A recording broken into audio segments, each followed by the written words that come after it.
to answer. And we'll direct this one at Mr. Wilson. Go ahead, Michelle. Fairly simple one. What characteristics, skills, and knowledge do you believe will set our students on a path to future success?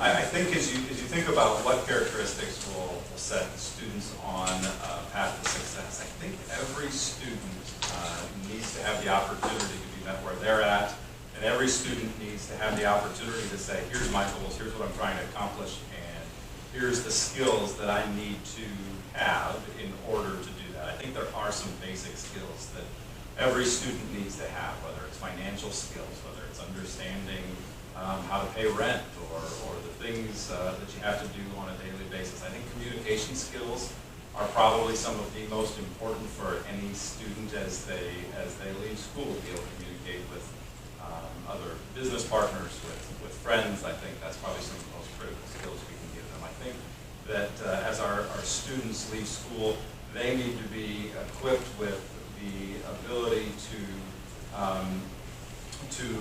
the leadership skills that are needed in every single workforce. I think it doesn't matter what your title says. I think everybody needs to understand how to best be a leader. I think as you look at it, the old days, I think when I was in school, it was reading, writing, and arithmetic, and we sat in a classroom with rows, and we raised our hands, and I think today that environment is so completely different, and I think the benefits that our students see from a critical thinking perspective, from a communication perspective, all the things that are done differently now, I think it's important for us to continue to enhance what students are being taught and how to prepare them for their future.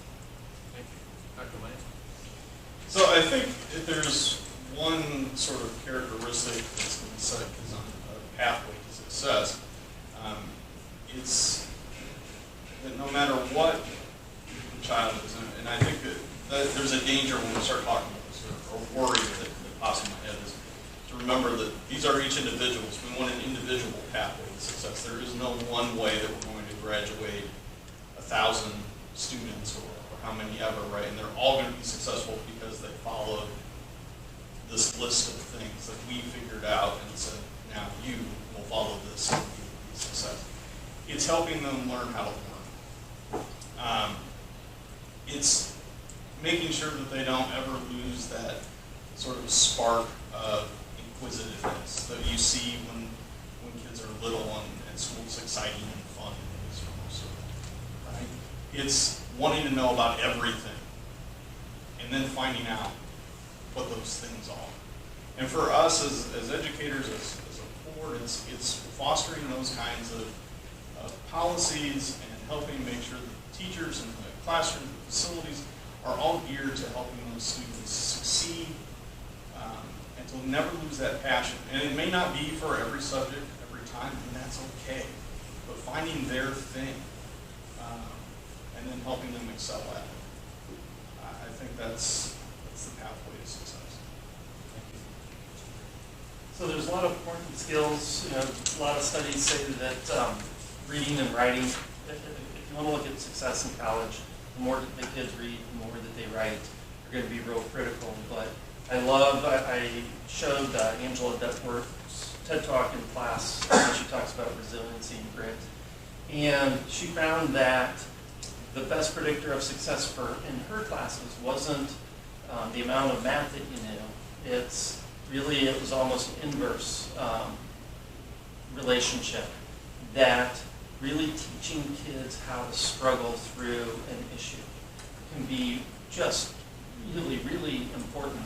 And to be able to, what happens when you don't get the grade that you wanted, when your project didn't come out the way that you wanted. So both from a teacher, I know they poured a ton of time into it, how do I grade that so I can best encourage that type of mentality.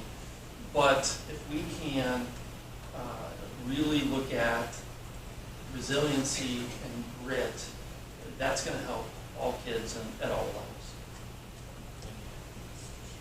I certainly think there are more than one. But a couple that come to mind. The first one is self-awareness, and just teach our kids who they are, what does that mean, and teaching them how to accept those things. Not every kid is going to be the best athlete. Not every kid is going to be the best scholar. Not every kid is going to be the best at a specific thing. But there is something that they are good at. There is something that they can achieve. There is something they can overcome to be able to win, if you will. I think that leads to the second one, which is their confidence. We got to develop our kids to be confident, not false sense of confidence, but I mean real confidence by which they can fail, get back up, and still succeed.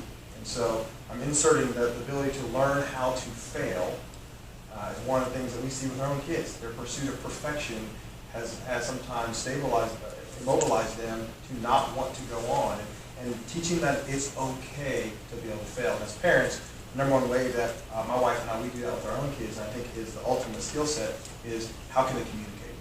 Can they communicate what they're going through? Can they communicate what they're feeling? Do they feel confident enough to be able to share that interpersonally? But long term, the one skill that all of us have to have in here to be successful at our marriages, our friendships, our relationships, our jobs, is our ability to successfully communicate. And this has been my soapbox for years. I don't understand why you can graduate college with a 4-year degree and only take one communication class. I also don't understand why in a normal educational system that we're not putting our kids in more situations and forcing them to get comfortable, being uncomfortable until they're comfortable communicating. Thank you. So you got the next question. Well, as a member of this community and a parent of the children in our schools, what is something that you're most proud of that the school district has been doing? And on the counter of that, is there something you believe our school could do better?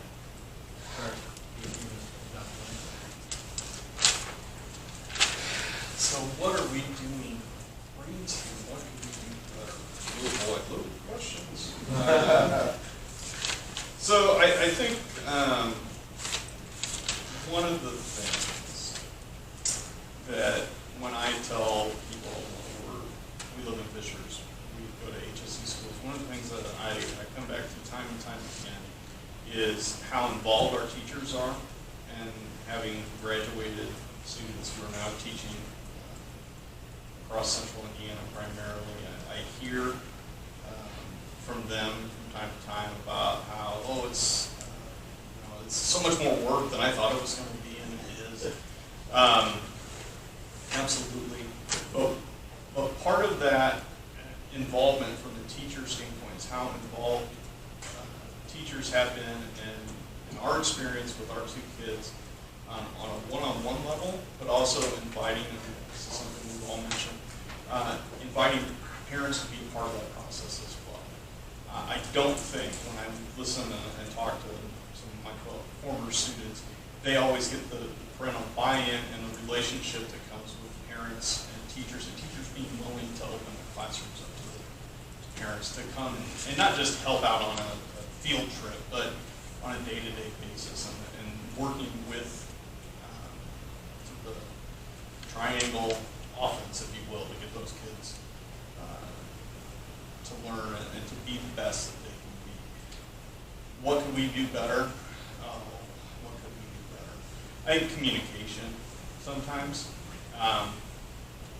I certainly see this at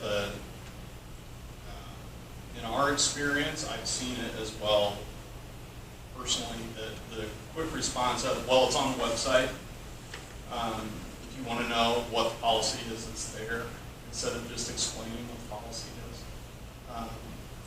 I think being willing to not just work with parents, teachers, administrators, on sort of that one-on-one basis, but be willing to have the conversations and discussion. I think that's something we have to work at. I don't know that it's necessarily a problem that needs to be addressed, but it's something that you have to be committed to doing on a day-to-day basis. Mr. Brown. When I work with our salespeople and leadership roles, I always talk about LBs and NTs, and that's things that we do best and things that we can consider do differently next time. And so I wanted to frame that with suggesting that I thing I like best from my personal perspective has been being involved in the diversity and equity and inclusion committee. Not that the district as a whole or many other districts in this country are getting it right.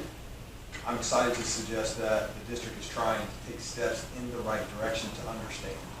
You can't fix something until you understand really what's going on. And being in a room, hearing some of those things, and knowing that the district put that on and had board members and principals and APs and assistant superintendents in the room to hear that, at least said, you know what, they're interested in taking the steps to understand why are people outraged, why are people frustrated, why are people moving out of one school and going to the other, why are they leaving the district. And I thought that was huge to me to see. The biggest next time for me is simply getting better at telling the story. I have a strong marketing background, and I feel like one of the things that schools in general don't do very well is craft the story of what's really happening.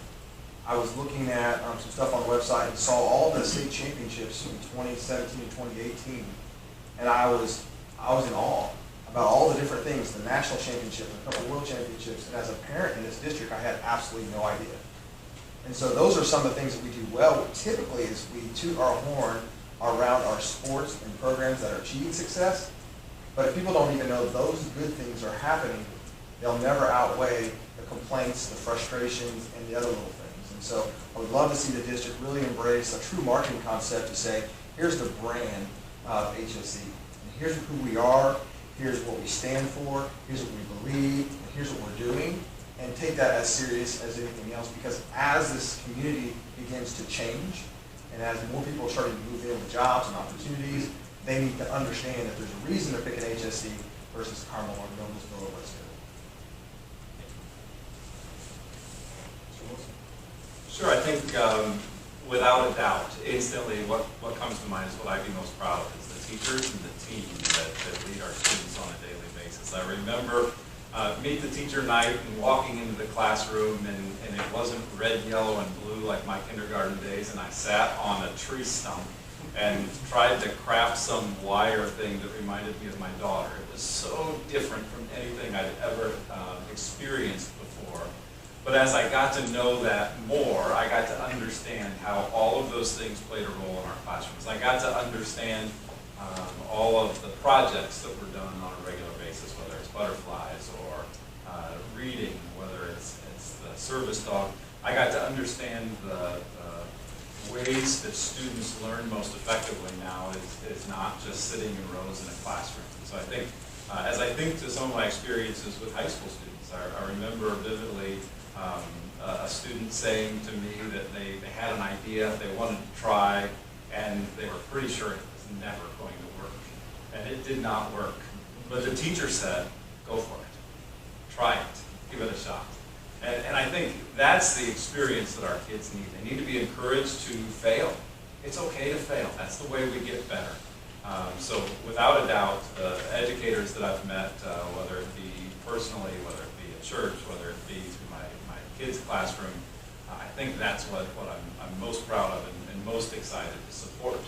But I think on the flip side of that's not everywhere. That's not every classroom yet. I think there's opportunities to make sure that as a board, as a district, that we're helping all teachers accomplish those things. Our teacher was tremendous at communication. We knew all the time what was going on, and we were excited to ask kids when they came off the bus, what was that like?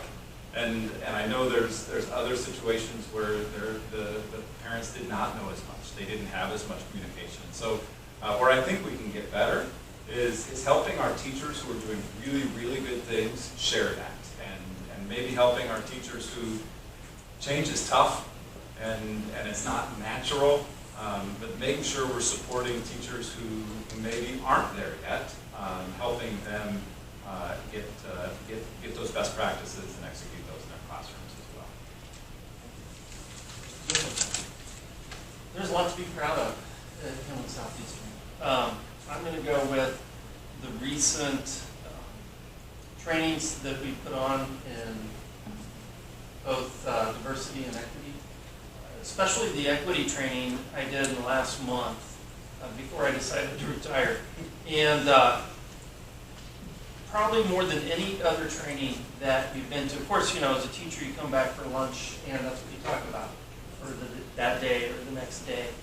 And to a person, whether it was the session that I was in or other sessions, everybody said how valuable that training was. And it was probably the most impactful training. And I really hope that we're able to retain that position after the grant runs out, because there's some powerful work that's being done. So I thank you for facilitating that and putting that in place. What we can do better, I really will come back to what I said earlier, which is program evaluation. I think HSE is really good at putting together initiatives and then perhaps moving on. And are they having the impact that we hope that they are? If we find out they are, that would be fabulous. If they're not, then what can we do to tweak those? And the last one that was just recent in my mind, because I just went through it, is we're not doing exit interviews for people that are transferring schools or people that retire. I think you can probably get some good information there. Thank you.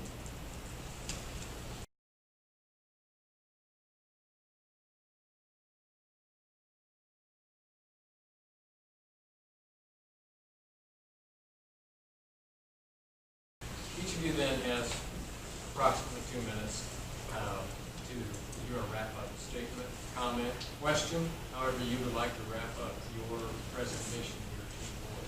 So we'll start with, boy. Go ahead, start with Mr. Wilson. Absolutely. First of all, thank you. Thank you for taking the time to have this conversation. Thank you for your service on the board. I think that's certainly something that is challenging, and appreciate what you're doing. If I were in your shoes, I'd be thinking in line with the HSE mission. Which candidate can best support a forward-thinking school district that is in an ever-changing community? Which candidate is best going to put all of the 21,500 students first? Which candidate will add the most value to you as you work through some of the challenging discussions you're going to face, whether it be on facilities, whether it be HSE 21, the portrait of a graduate, or the myriad of other things that no doubt will be coming up in the next year and a half.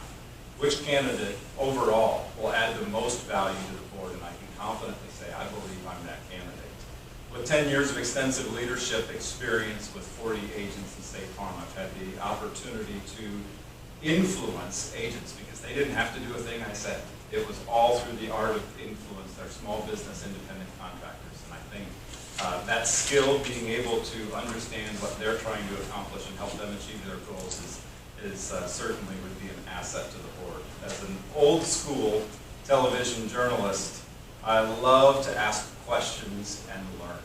I love to understand all sides of an issue, and I believe as one member out of a team of 7, that is an incredible asset. That inquisitive nature is something that will help everyone on the team.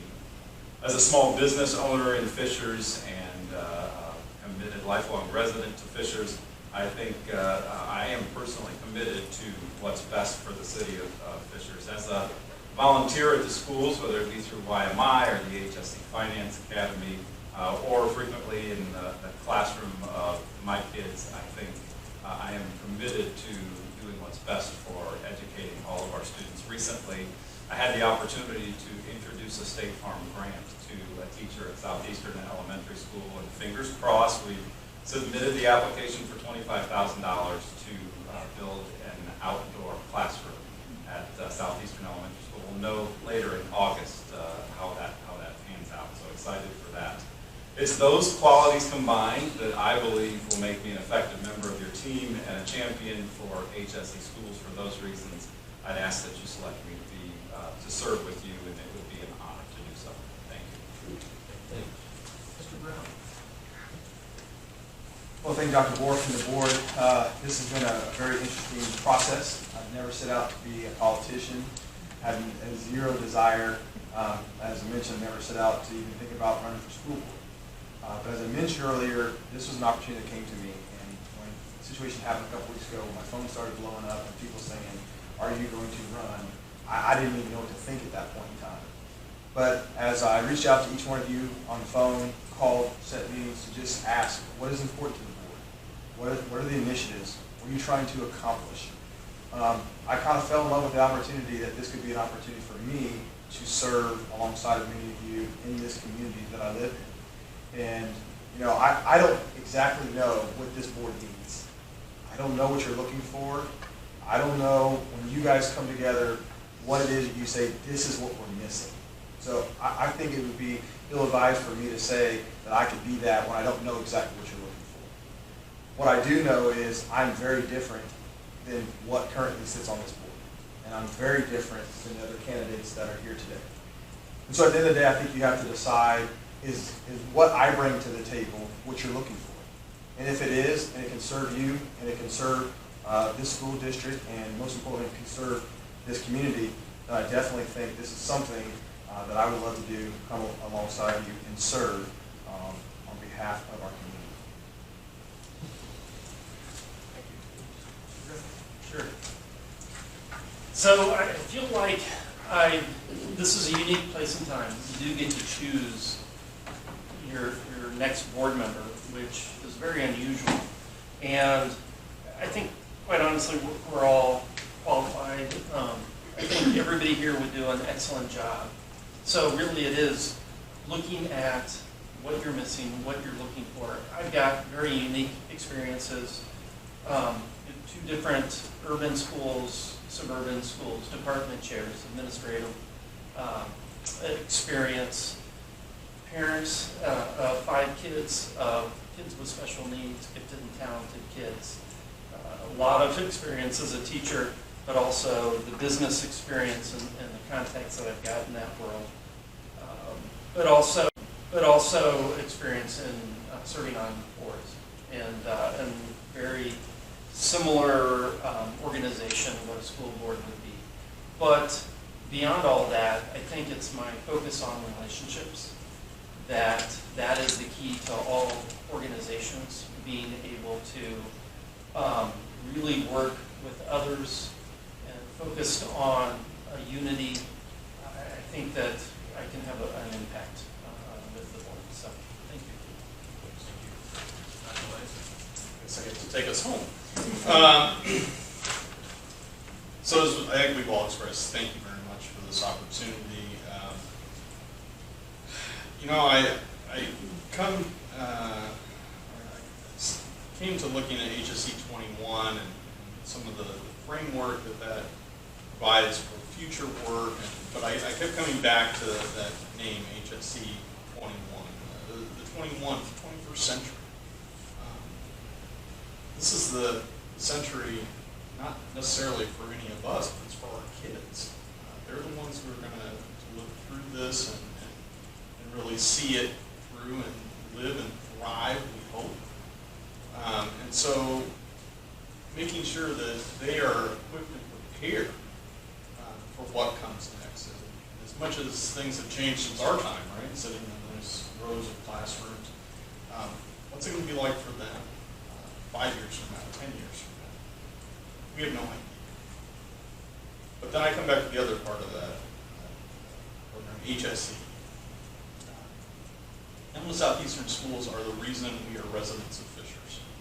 My wife and I lived in Indianapolis. Our kids were born there. But as they got a little bit older, 2 and just barely 1, we made the decision to move. We wanted to move primarily for the schools.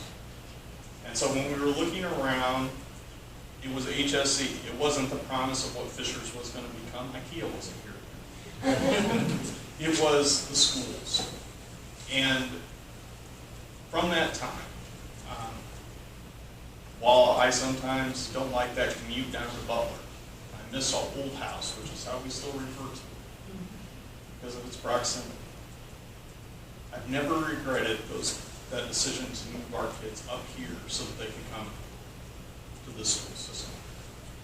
I've been actively involved in their classrooms, working PTO fundraisers, more parties than I probably attended for the middle of 10 years there when the kids, after the kids were born. But one of the greatest experiences I had came, I guess about 2.5 years ago in 2016 when, as an Indiana historian, it was our bicentennial year. And I got the opportunity to come into my son's 4th grade Indiana history class and talk about Indiana history. And then, which was something I'd offered to do, I had done it for my daughter's class a few years before, but this was special. This was the bicentennial year. And his teacher said, hey, would you mind talking to some of the other 4th graders? And by some of the other 4th graders, she meant all the other 4th grade classes of 4th grade. So I got to lecture 4 times that day with 4th graders, but it wasn't a lecture. It was that dynamic learning experience in which those kids asked some really great questions, in which I also got to sign an autograph, which was awesome. You're Nick State. Yeah, I'm Nick State. But to have those experiences, to watch my children grow up here, I want to make sure that the school system continues to serve them, but also the kids coming up behind them and their peers now. And so that's why I would love to be a part of it. Thank you. Unfortunately, you people have to choose one.